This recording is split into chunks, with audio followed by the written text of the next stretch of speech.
Hello, Laziali all over the world. Welcome to another episode of Lazio Lounge. I'm Vittorio Campanile. Luckily, we have here with us Alistair McKenzie. Alistair, we were a little bit concerned because it looked like you got injured, and Corriere Sport was saying you're out for the season. So I'm glad to have you back. How are you? I'm okay. Yeah, that's why you should only, trust the proper journalists. Yeah, I mean, it was a bit of a concerning moment. I was cleaning the bathroom on Sunday, and I felt my hamstring go and climbing into the bath. And that was when I realized that my kind of quarantine body might not be ready for going for a run today. But I did actually go anyway. It wasn't particularly fast, but it was probably the most liberating experience of my entire life, going out for a run today. And as you're here, you're alive. So this is the most important part of it. Laziali all over the world, maybe you're not aware, but in Italy, we are phase 2, it's called. People can slowly get out, do basic things. But Alistair, talk us a little bit about the situation, because it's very related to football. We're going to talk later about the football situation, but let's talk about what's happening today in Rome, finally. Yeah, sure. So, I mean, essentially, if people haven't been following it, for the last, I think it was 55 days, we've been in a very strict nationwide lockdown. So every region's been under the same controls, more or less. And it's basically meant we've not been allowed outside apart from to go to the supermarket or the pharmacy, or if you have some sort of health emergency. Whereas now, the phase 2, the idea is that it's moving on to a stage where we're living with the virus rather than hiding from the virus, essentially. So yeah, today has been quite interesting because you still are supposed to have a certification form with you to sign to say why you're outside, but there are so many more reasons to be outside now that I don't think they're really checking them. So they've opened up the parks again, which is why I could go for a run. You're allowed to exercise again, which we weren't before. Bars and restaurants have opened their doors again, but you can't sit in them. You can only get stuff to take away. But yeah, I mean, yes, our local cafe, I got a coffee this morning, took it home, went out in the afternoon for a run, and honestly, even just the small things in life, it makes you appreciate them. So it feels like real freedom. Takeaway cappuccino is not a cappuccino, Alistair, remember. I know. And it looks like we are going to phase 2 even about football, because Sassuolo today start training. Wednesday, Lazio and Roma will start training again. It looks even in Lombardia, where the big problem were, the clubs will start training again. Be careful. It's not the full training. It's going to be in small group, just running around. No real football training at all. No in big groups, at least. It's going to be 2-4 players at a time. But it's a step forward compared to before, where no training was allowed. Yeah, and I don't know how many people have been following this story closely, because it's been quite agonizing to follow, to be honest. But yeah, basically, it's been quite a long-running thing, deciding when to actually allow players to train. And then the latest controversy was that when they announced the plans of phase 2 last weekend or the weekend before, I've forgotten now, they basically said that football teams couldn't go back to training, only individual athletes. And then yesterday, the day before the lockdown actually lifted, was when they basically changed their mind about that and said that it is okay as long as they're keeping distancing measures, which is what people were asking for all along. So it's been a bit of a shambles, to be honest, Vittorio. I mean, the decision-making process, and I should say, you can understand why, because nobody has dealt with this before, first of all. But secondly, you've got so many different voices here, because it's to do with, obviously, the government and Spadafora, the sports minister, Speranza, the health minister, but you've also got Gravina, the head of the Italian FA, you've got Malago at CONI, you've got all the Serie A presidents, you've got the presidents of the individual leagues, Serie A, B, C, and so all these voices, and a lot of them wanting different things, have, I would say, contributed to this chaos, I suppose. Yes, let's go back a little bit, because at a certain point it looked like the football clubs weren't agreeing on try to restart the league, because a couple of weeks ago it looks like pretty much Lazio was the only club who wanted to restart. Then there were a meeting last week, and all the club together announced, Serie A we are talking about, announced, no, we want to restart the league as soon as possible. And one of the reasons is, Alistair, is a financial reason, because the Zone announced that they won't pay the last rate. Sky asked for a big discount.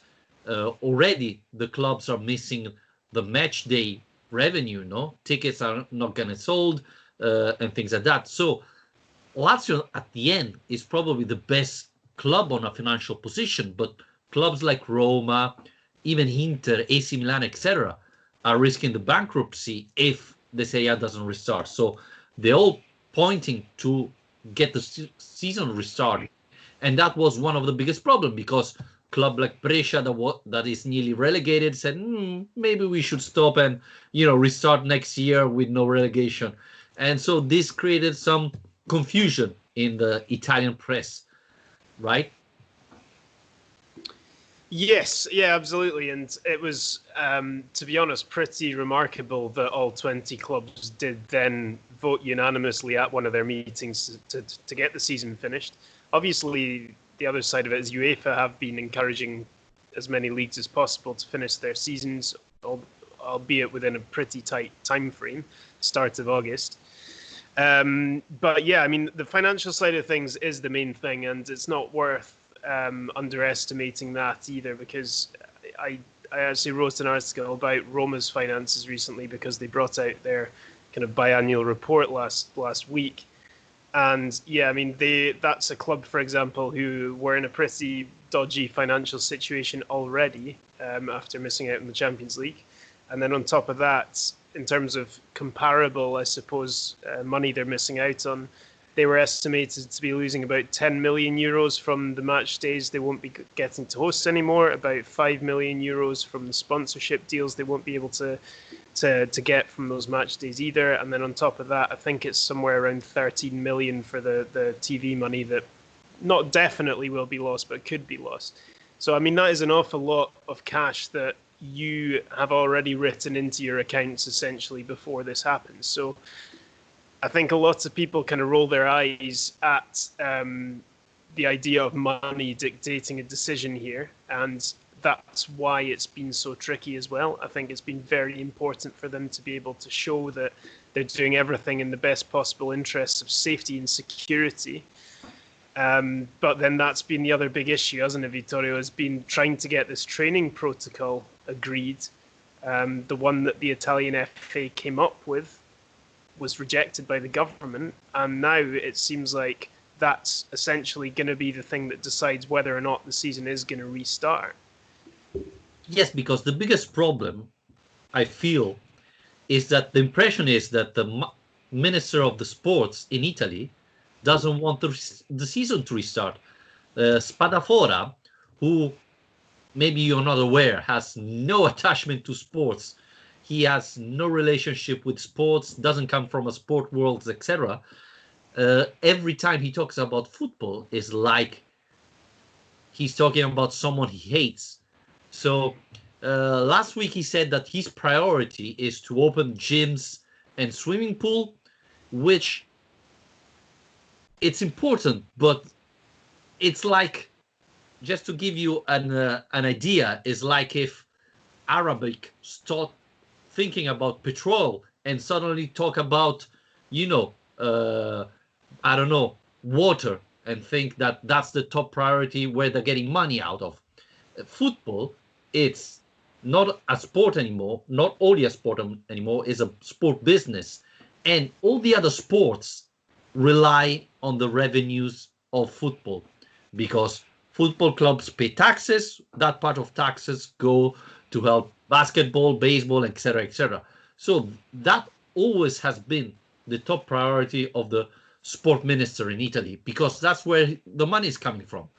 Instead, Spadafora, who has no idea of sports, I think, it looks like he's hating sports. Maybe he was as bad as you as a goalkeeper, and that's why he hates football. I don't know, but yeah, he talks about football like it's his enemy.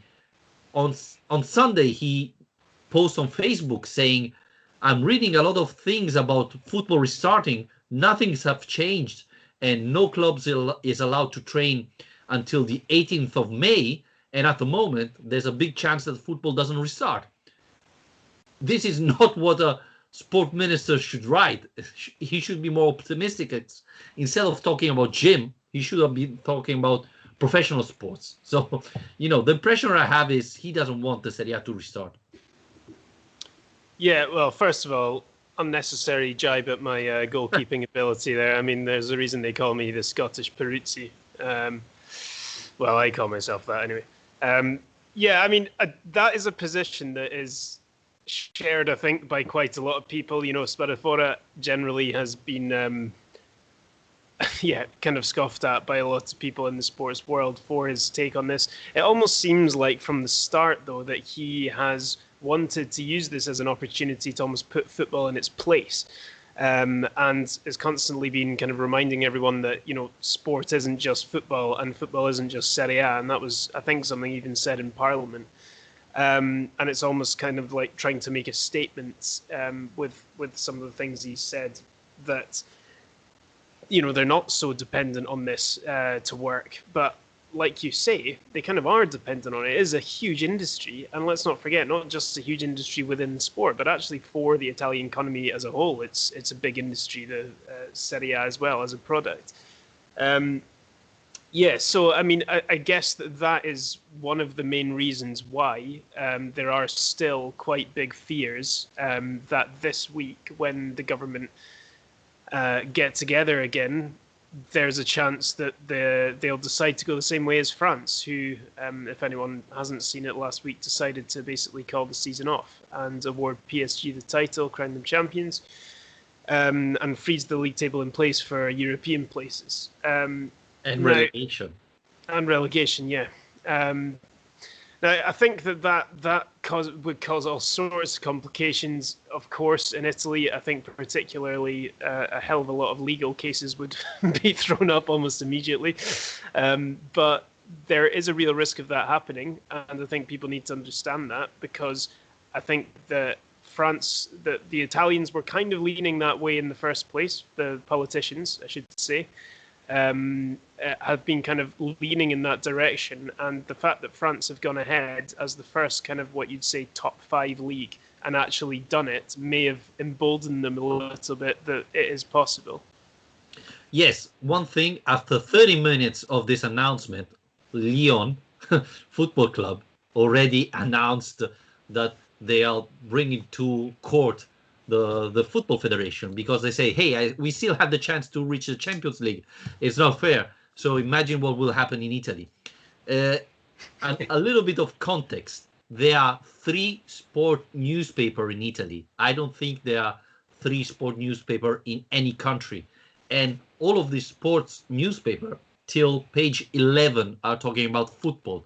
Just to give our follower a context. In Italy, it's football and a little bit the other sports. So, this is to make you understand how important football is. And yes, Alistair, the minister Spadafora, since the beginning of this incredible situation, said football is not important. The league can stop and maybe resume in September. But the biggest problem, Alistair, is if we stop the league now, why should it start back in September? I mean, what will it change? There's nothing that will change, because probably next year we're going to have the vaccine. So, if we suspend it now, why do we restart it in September? Yeah, and that's a really important point, because essentially, if the decision is made, like you say, that the reason this season can't be completed is because it's unsafe, then that basically sets the precedent that football is unsafe to continue in phase 2 full stop. because they can't guarantee the safety of players. I mean, the protocol, the measures that are being put in place are pretty thorough. I mean, if people haven't seen them, it involves kind of having players live in the training centres, plenty of testing on a very regular basis, separated groups, no kind of communal dining or obviously social distancing. It's pretty thorough and was put together with kind of virologists and their own scientific committee of the Italian FA as well. But that still wasn't good enough for the government. And look, you can understand why people are hesitant about this, because this has been something that has hit Italy so hard, and certainly in Lombardy and Piedmont and some of the northern regions, this is no joke. This is not something that is just in the news. This is something that is, killing off loved ones, and everyone will know someone who's affected by it. It's been that bad. So you can understand why people are wanting to be as careful as possible. But yeah, I mean, the point you make is that essentially if they decide that it's not safe, then it never will be safe until there's a vaccine, until you can guarantee that safety. And you won't be able to guarantee that safety, like you say, until a vaccine is commonly available, which, I mean, I'm no expert in these things, but it doesn't seem like it's going to be anytime soon, like not before the start of next season anyway. And the fact is, why reopen the gym where the room is not massive? It's more easier to get contacts than a football pitch, right? Where players, Formello, if you don't know, have 5 pitches. So you really can put the team in these 5 pitches and really train 4 at a time. So, again, I reiterate, but the impression we have is that Spadafora doesn't want the league to restart. I don't know for which reason. I don't know if he's seriously hate football or don't know why, etc. But this is the impression. Malagho, on the same side, stated at least 3 weeks ago that he doesn't understand why basketball season have stopped and Serie A football is not finished again.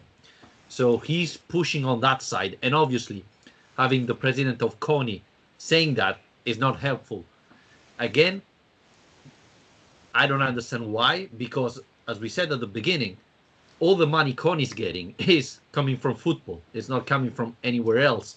So on the other side, Alistair, we have to say something really important.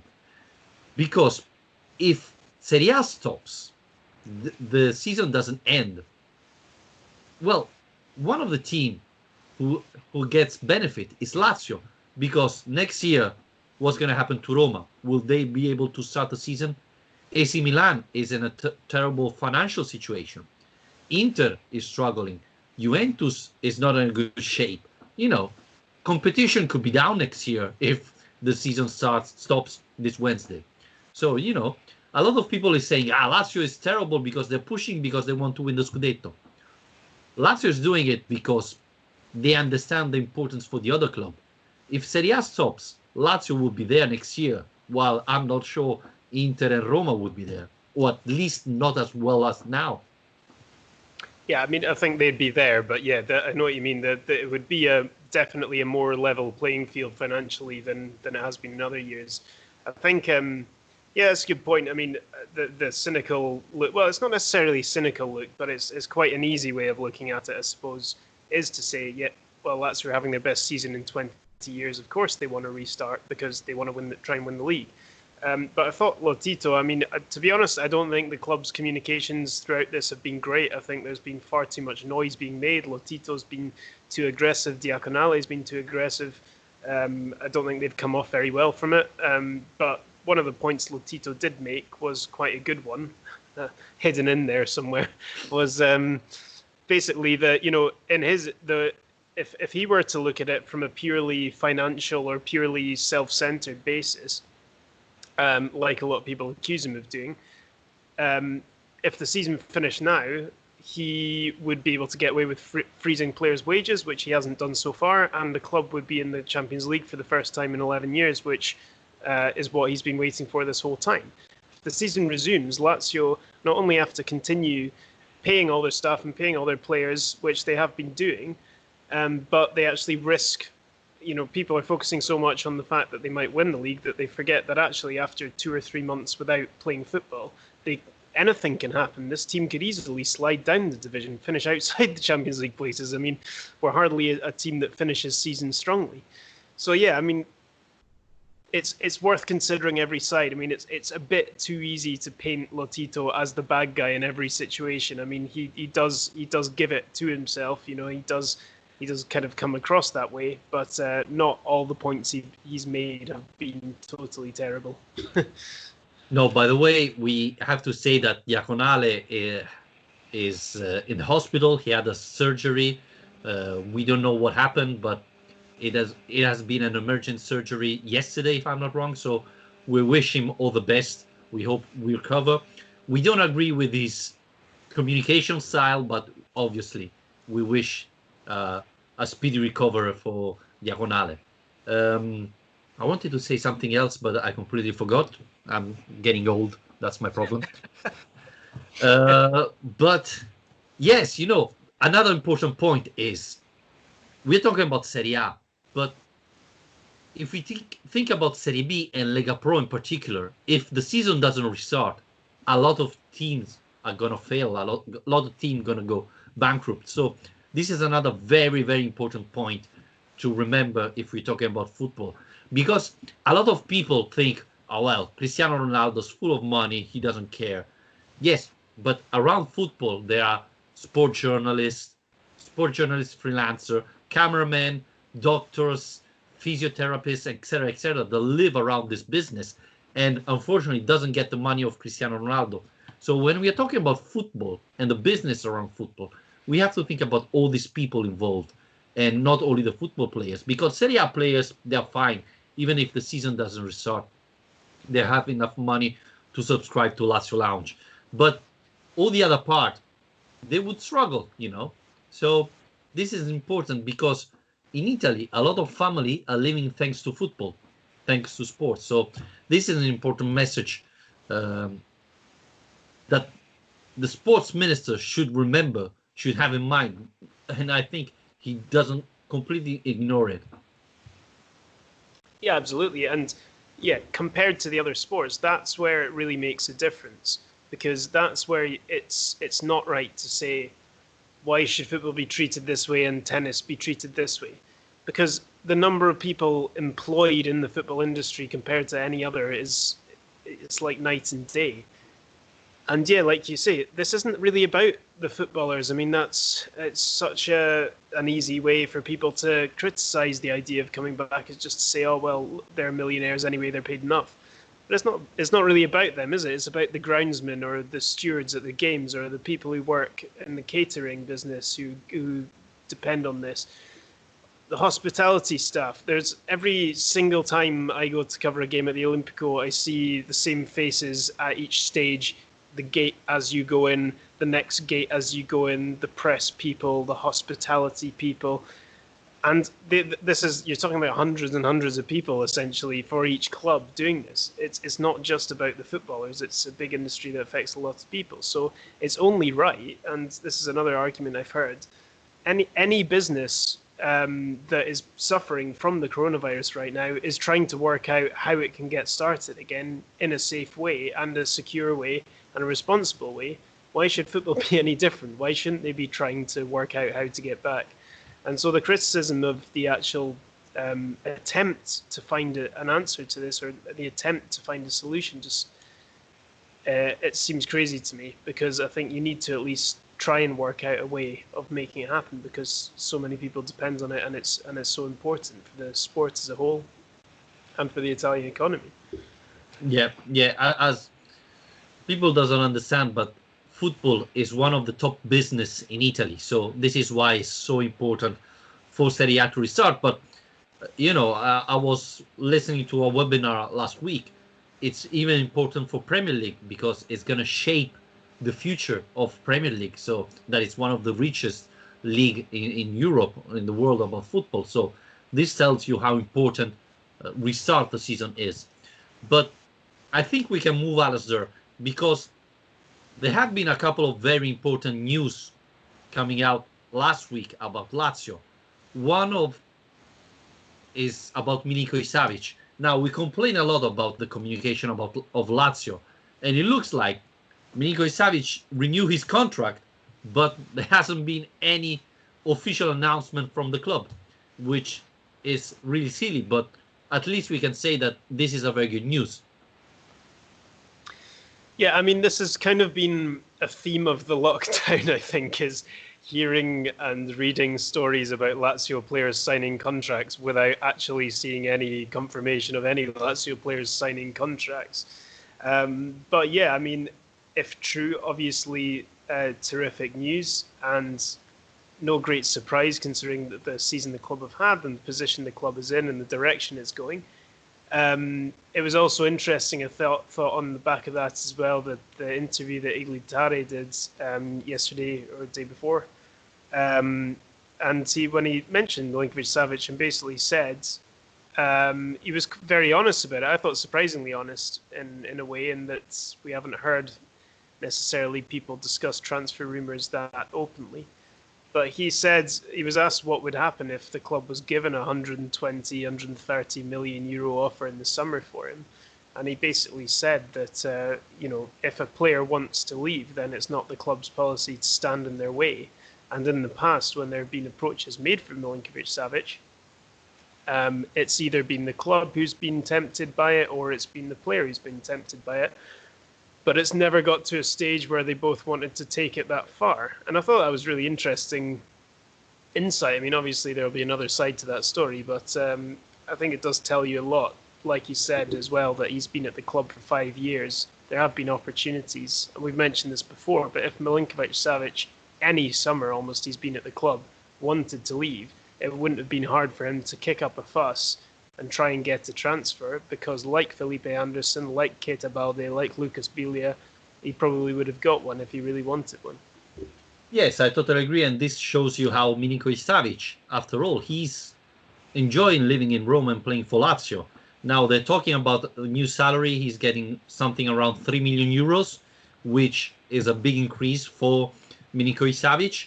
Obviously, we have to be honest, Manchester United could easily offer the double, at least before the coronavirus situation. But we believe Manchester United, Paris Saint-Germain, this top club could offer a bigger salary to Milinkovic-Savic. But he's happy in Rome. Now Lotito has a big power because the contract extension gave Lazio the power to refuse offers. But again, it's the player that makes the decision. And one thing very important, Alistair, I think, is that Lotito and Iglitare is so confident because they already have the plan B. If Milinkovic-Savic goes away, leaves the club, Tare knows already which player they're going to sign with that money, and they're confident that he's going to bring, I don't want to say the same level of football, but it's going to be that type of player with the same upside and could help the team performing well. Plus, I think the Champions League is fundamental. I mean, thinking about Manchester United, that is not sure to get the Champions League next year. Well, if Lazio reach the Champions League, there's more motivation for Milinkovic-Savic to stay in Rome. Yeah, I mean, of all the kind of years he's been in Italy, I think this would be the strangest time to go, really, in a way, in that it has been kind of building under Inzaghi, as we know, for the last few seasons, and now, yes, they've won some trophies, Coppa Italia, Supercoppa, but now he's seen that Lazio can actually be a Scudetto contender if they keep this team together, if they improve this team.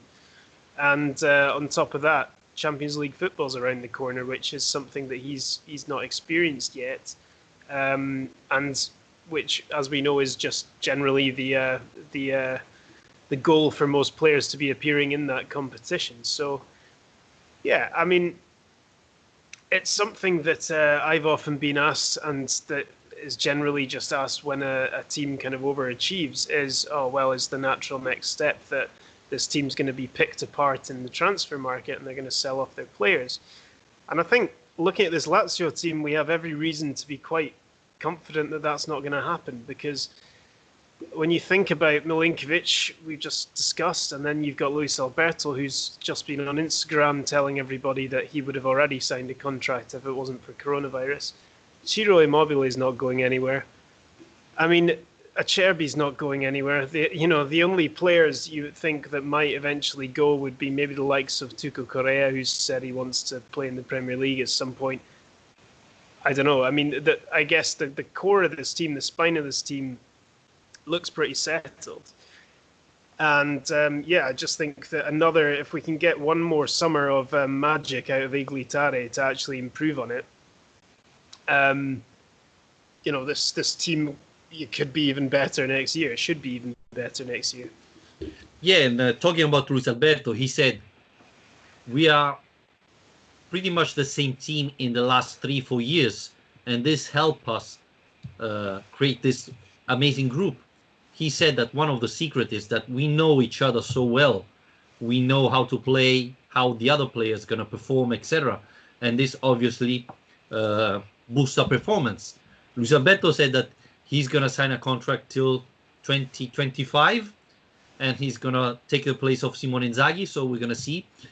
But, yeah, how big of a change is this, considering 5-6 years ago, when every time the question was posed to Biglia, you're going to renew the contract, he was saying, I don't know, we have to see, who knows, etc., etc.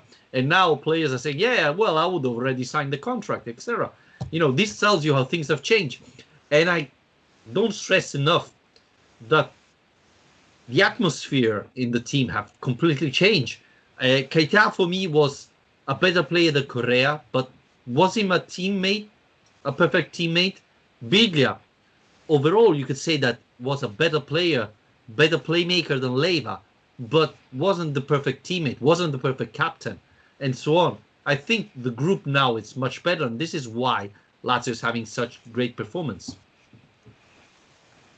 Yeah, I mean, that's something that they've really, since Inzaghi's come in, at least placed a great importance on not only getting the right quality of players in, but the right kind of characters in.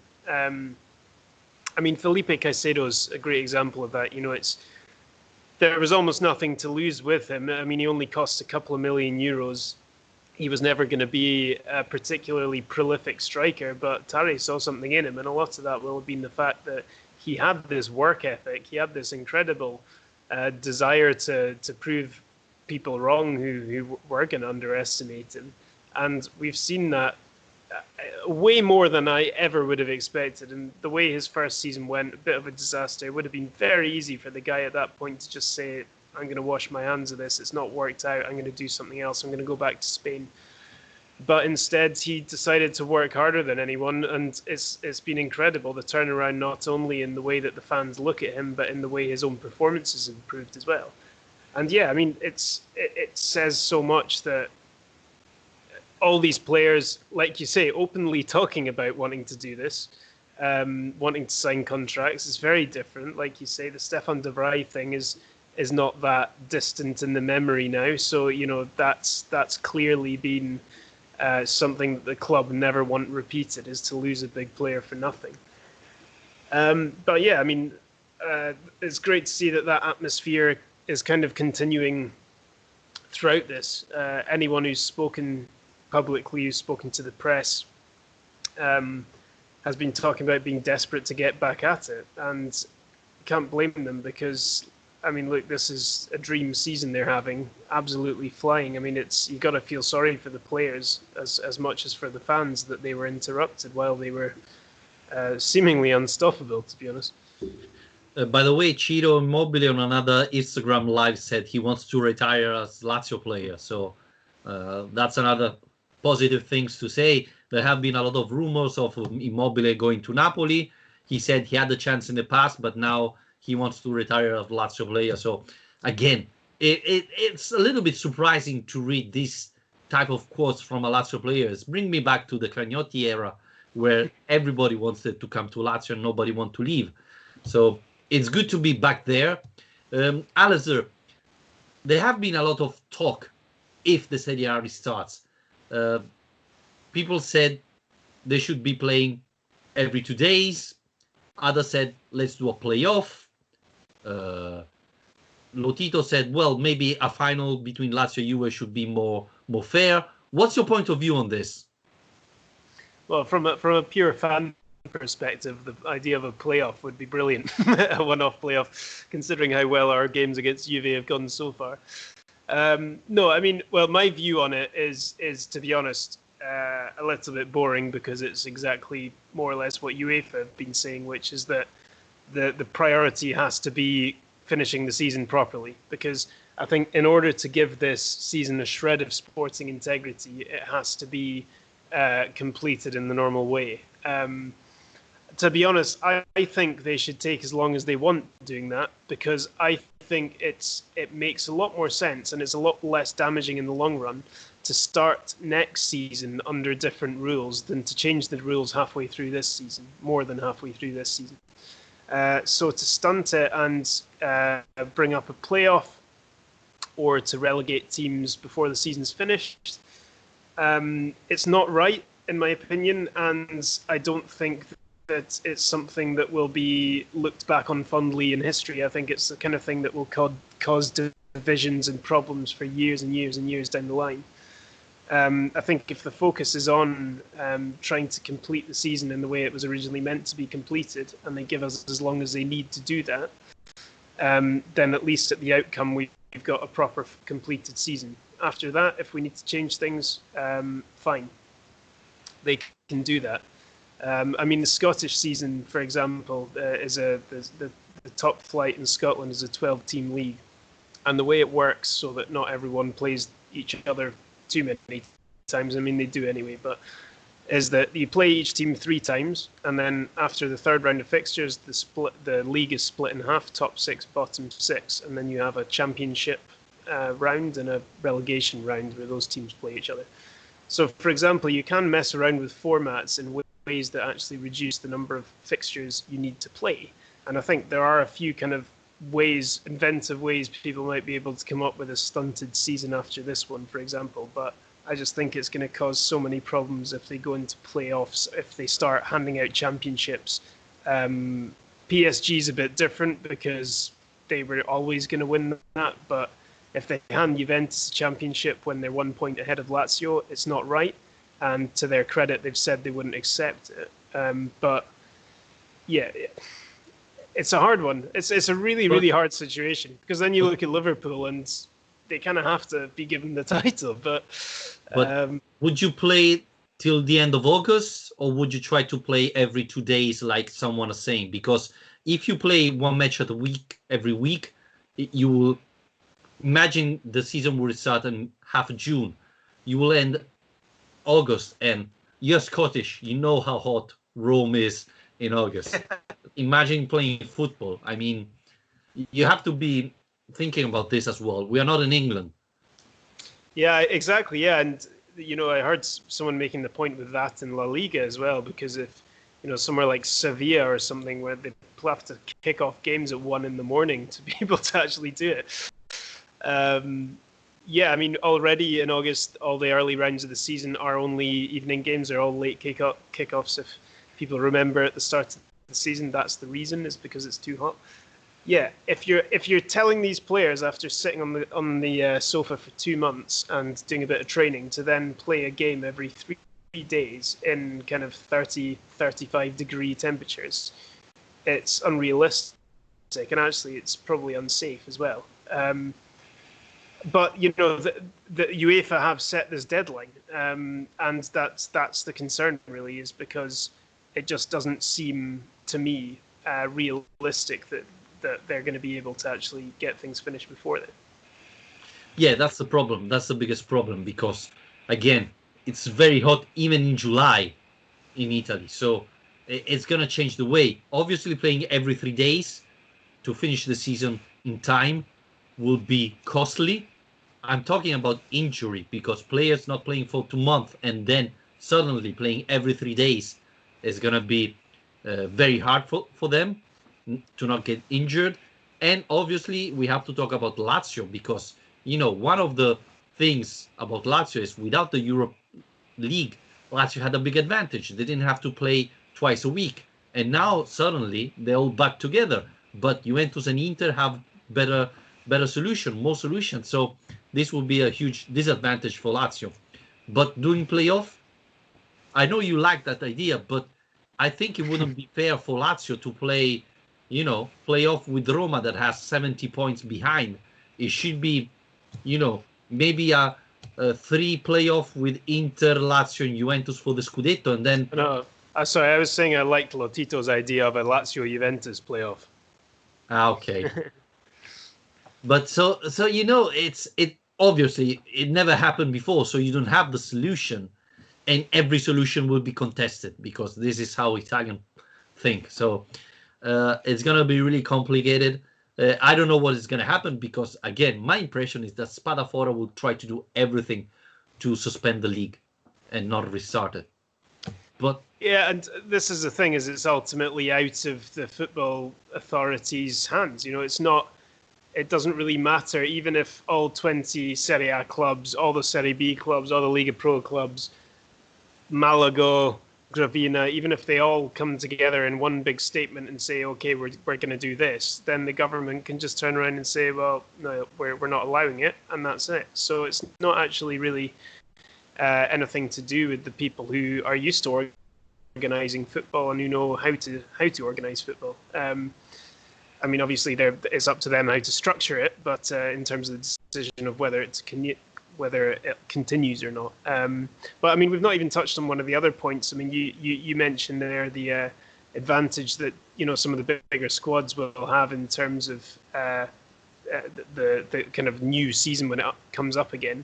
But one of the other things that's been improved is 5 substitutions being used, and that's as a way of safeguarding players' health and trying to help with this increased temperatures and lack of training time and so on. Almost, for me, if you're bringing in 5 subs, it's almost an admission in itself that it's not safe, because why else would you want to change things like that? But 5 substitutes is really a rule that benefits obviously the teams with greater squad depth.